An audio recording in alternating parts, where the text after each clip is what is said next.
فات الأوان لتجنب أضرار رسوم ترامب الجمركية. مين اللي بيقول الكلام ده؟ ده مؤسس أكبر صندوق تحوط في العالم، الملياردير راي داليو. وحط تحت كلمة تحوط دي سطرين 3 4، ما هو ده اللي متحوط ومأمن نفسه. طب ليه يا عم داليو بتقول الكلام ده؟ قال لك أصل كده خلاص النظام العالمي المالي كله وأمريكا في قلبه بينهار مع بعض. ليه بقى واحد زي ده اللي بيعتبر واحد تقيل إلى أبعد الحدود يوصل لقناعة زي دي؟ وهل فعلا ترامب السبب في الانهيار المتوقع ده؟ داليو بيقول في التغريدة بتاعته ان في ناس كتيره متوقعه ان مع المفاوضات اللي بتحصل اليومين دول ما بين امريكا والصين، امريكا واوروبا، والاتفاق مثلا لسه حاصل ما بين امريكا وبريطانيا، ان الدنيا هتهدى.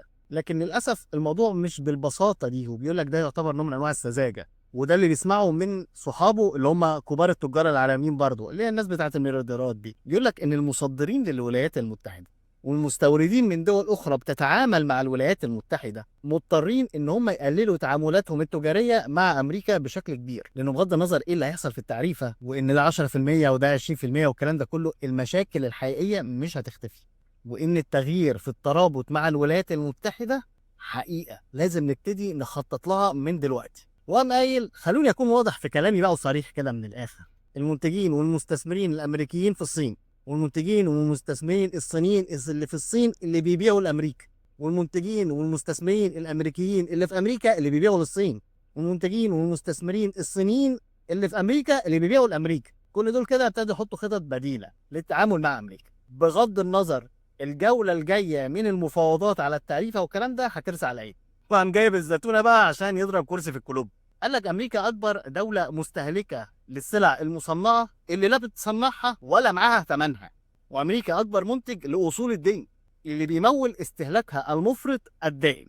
طب دي الناحيه التانيه، الصين اكبر مصنع للمنتجات اللي مش بيستخدموها لانها اكتر بكتير من احتياجاتهم، والصين بتبيع السلع لامريكا اللي ما عندهاش ثمنها، فتقوم تقرض امريكا عن طريق انها بتشتري ادوات الدين الامريكيه، يعني من دقنه وفتله، وده معناه اختلال مفرط حسب كلامه. قام جه بقى ترامب وعامل ايه؟ عمل سياسات بتتسبب في الغاء العولمه اصلا. انت فاهم ايه اللي بيحصل؟ ان هي ماشيه كده بشكل اصلا غلط. قام هو جاي مطربقها، فاول حد هيبقى مضار في القصه دي الاتنين الكبار، اللي بيستهلك واللي بيصدر له، امريكا والصين. ده معناه ان كره الثلج بالفعل ابتدت تتحرك ومفيش طريقه ان احنا نوقفها. تاني، ده مؤسس اكبر صندوق تحوط في العالم اسمه بريدج ووتر. المهم جاي وختم كلامه وقال ايه؟ ان احنا على شفا انهيار النظام النقدي الحالي والنظام السياسي المحلي في امريكا يعني، وبالتبعيه النظام العالمي الدولي. فاهم انا بقول ايه؟ وقال لك ان الكلام ده مش اول مره يحصل، ده الكلام ده حصل قبل كده كتير، بس مش في الايرا اللي احنا عايشين فيها دي. ده نسخه معاصره للقصه القديمه اللي حصلت اكتر من مره في امبراطوريات مختلفه، اللي دايما بتنتهي بيه تغيير الأنظمة المالية والسياسية والنقدية، وبالتبعية الأنظمة الاجتماعية والجيوسياسية الدولية. وقال لك في خطر بقى ده بتاع أمريكا، إن بسبب السياسات دي اللي هما بيعملوها هيحصل تجاوز لأمريكا، أو بمعنى آخر إن الناس هتبتدي أو الدول هتبتدي تتعامل مع بعضها البعض بعيد عن النظام المالي أو بعيد عن أمريكا والدولار بتاعها، يعني يسيبوها تدبل لوحدها كده. خد بالك ان داليو مش الملياردير الوحيد اللي قال الكلام ده، ومش الوحيد اللي قال خدوا بالكم في مصيبه جايه.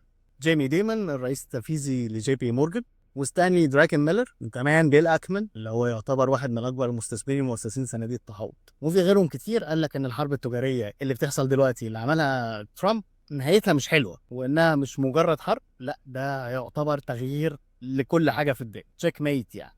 فده راي اباطره المال في الوضع العالمي.